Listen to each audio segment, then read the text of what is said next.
Welcome back to the 5th episode of the Tour de France playthrough with Little Trek. In the last episode, the fight for GC really began with the first mountain stage on Otakam. Unfortunately, we took a hit and lost 2 minutes 43 to a stage winner, Michael Storer, from the break. And Tadej Pogačar also got more than 2.5 minutes on us. But here's the current GC. We're still 5th place, 3 minutes 23 down on Remco Evenepoel. Tadej Pogačar has not yet got the yellow jersey. This stage is all about GC leaders, and our GC leader Matthias Skelmose is 5th right now in GC. So let's see what Matthias Skelmose can do against the best in the mountain time trial. Here we go, wearing the white jersey, Matthias Skelmose at the start line on the road bike today. Since the time trial is just 10 kilometers, we're gonna go 85 and try to use as much as yellow as possible. I don't think we can use all of it anyway. But first time check, already at 3.8 kilometers. Right now we are 27 seconds down. Meanwhile, Primož Roglič is behind us and he's only 4 seconds down. Check 1 and Pogačar is leading right now, but Remco Evenepoel is soon also in the intermediate check. Remco Evenepoel 9 seconds slower than Tadej. This time trial is not going as I imagined. 53 seconds down already in the second check. When are we getting fast here? And Pogačar has passed. Now we are 1 minute 23 behind Tadej. Now in the final kilometer, it's going to ramp up in the last few hundred meters. Let's go 91 towards the finish. Let's go 89 actually. I went a bit too early. Skelmose towards the finish line. It is 30th at 58 seconds. That is not a great time. Jonas Vingegaard will go into the provisional lead just by 11 seconds. But it means we are 1 minute 10 down on him. And Tadej Pogačar smashes that time 35 seconds faster than Jonas Vingegaard. And Remco Evenepoel, he's going to be nowhere. In the second time check, he was 56 seconds down at 16th place. But we are the real losers here. 1 minute 44 in the mountain time trial. Well, that was a dominant victory by Tadej Pogačar. 35 seconds on Vingegaard, 51 on Roglič and 53 on Lipovic. In the GC though, we are getting much further away from that podium position. We're currently 5th with 5 minutes down on Tadej Pogačar. Our competitors for the top 5, Mas, Buitrago, they finish 1 minute 19 behind. Meanwhile, we finish 1 minute 45, same time as Michael Woods. I don't know what I could have done better there, but our aim remains simple, to secure that top 5 in the GC. And next stage will be another hard test for our riders. Col du Tourmalet in the middle of the stage, ending in Super Bannière, a proper mountain stage. And we can't allow bad days like that to happen again. Okay, it seems to be a very big breakaway on the cards here. Jorgensen in there, Geraint Thomas in there. Those riders are just outside the top 10. Lipovic also joined in the breakaway. We've also attacked with Milan and Simmons. Milan obviously will try to take the 20 points. Meanwhile, Simmons will try to have an impact towards the end of the race. But I gotta say, a lot of outside GC riders in this group. Maybe not top 10, but basically everyone from 10th to 20th is in this group. Pogačar still in this group, but 37 riders going to the front is a bit dangerous. Because those riders that are 10th to 20th, they're about 8 minutes to 12 minutes down. If they get 5 or 6 minutes, they become potential threats to our top 5. So we need to be careful to not let that gap extend too much today. But I'm saying that, but at the breakaway, the pace is incredibly high. They're going much faster than the peloton, and the gap's already up to 6 minutes. I have Tom Squins working here, but that's not going to work. There's a 37 rider group here, and the pace is incredibly high. Look at Simmons' energy just on the flat. One thing that we're going to be able to do is to take the sprint gate. Jonathan Milan first across the intermediate sprint. The gap is just 14 points to Philipsen now. And Simmons on an incredibly bad day. He was protected by Milan the whole day, but it's not going to matter. I think it's better that he goes back because he's going to drop from this group very soon anyway. Now Peyragudes is next and the gap is still 11 minutes. I can't believe Pogačar is allowing that much time to a group of outside GC favorites. From the riders that are 11 minutes up ahead, Geraint Thomas is the one that's in provisional yellow jersey right now. This is crazy.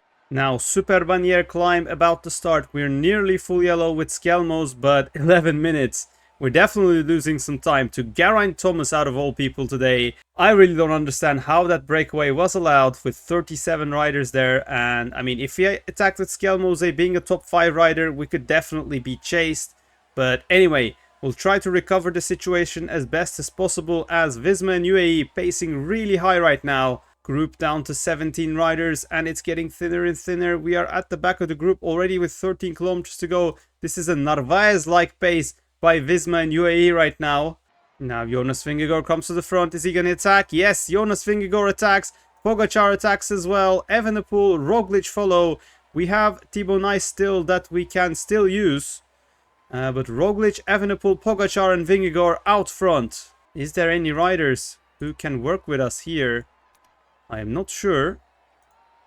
I'll try to see. Okay, Visma riders are pacing with me, which is quite interesting. Maybe they're thinking about their own GC. But anyway, I'll happily sit behind their wheel. Vingegaard is out in front. Meanwhile, the stage will be won by Ainer Rubio, still 8 minutes ahead of us. And now Visma is stopped for... Yates has left me. Oh, there's the counter-attack by Pogačar. Vingegaard is dropped. Pogačar is going, Vingegaard is dropped. Ainer Rubio already won the stage, but Pogačar is not going to lose many minutes here. He's absolutely rapid. We are in the wheel of Buitrago though with 1.6 kilometers to go. Come on, Matthias Kjelmose, let's end on a high. Buitrago is one of our direct GC favorites. Geraint Thomas is going to get 5 minutes on us today though. Oh, we're dropped by Buitrago and Kuss. And unfortunately, we're going to be the victim of that breakaway. Geraint Thomas gets nearly 5 minutes on us today. Well, that was a crazy stage, and even crazier that Dylan Groenewegen and Tim Merlier are going to be out of time limit today. 2 sprinters saying goodbye. No matter what happens throughout the day, being 18th in the ranking was not what we wanted, and Ainer Rubio takes the win. One for the Ciclismo purists indeed. And in the GC, we now drop down to 6th position.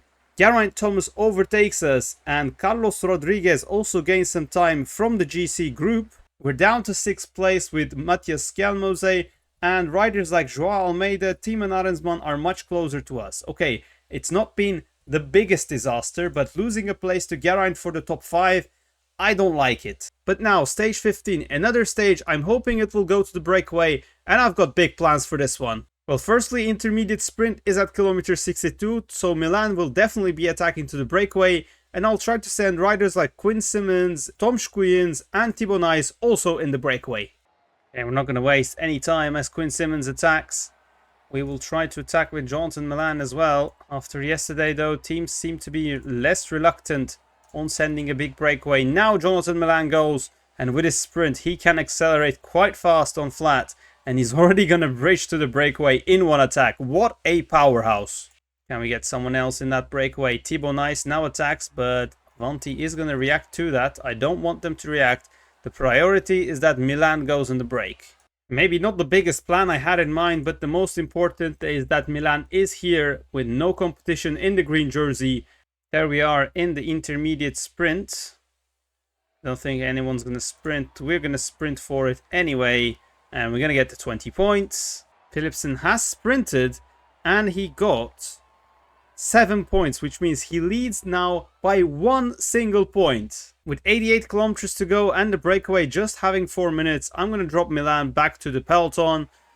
If there is a potential sprint, a reduced bunch sprint, we will try to survive the hills because I can't risk losing 50 points to Jasper Philipsen.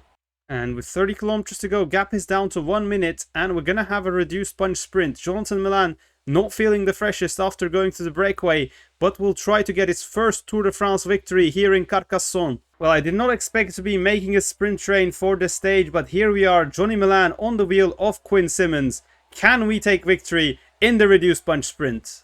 Philipsen and Girmay also here. They're bad position with 6 kilometers to go though. Philipsen in the wheel of Mathieu van der Poel. With just 3 kilometers to go, we are going 99 right now. And now Sven Nys is going to sprint with 1.9 to go. Quinn Simmons in the wheel. Simmons is going to sprint under the Flamme Rouge. And then Johnny Milan is going to sprint. We have gone early. This is going to be a corner and it's going to be an easy victory for Johnny Milan ahead of Philipsen. Come on, first stage win of the Tour with Johnny Milan and second for the team. We beat Philipsen in Carcassonne. I did not expect this at all at the start, but we get a victory. And boom, there we go. With that stage victory, we are now wearing the green jersey on top of the podium. And Matthias Kjelmose has gained a place in GC. Geraint Thomas, which I was angry and worried about in that last stage, has dropped 2 positions. Hey, he was 2 minutes down with whole Ineos train. Maybe he had a crash or a problem or something? Because whole Ineos train is right there, 94th place. So after that disaster in the 14th and 13th stage, we're back on 5th place of the podium, although 8 minutes 35 behind on Pogačar. But we also have the green jersey with a stage win.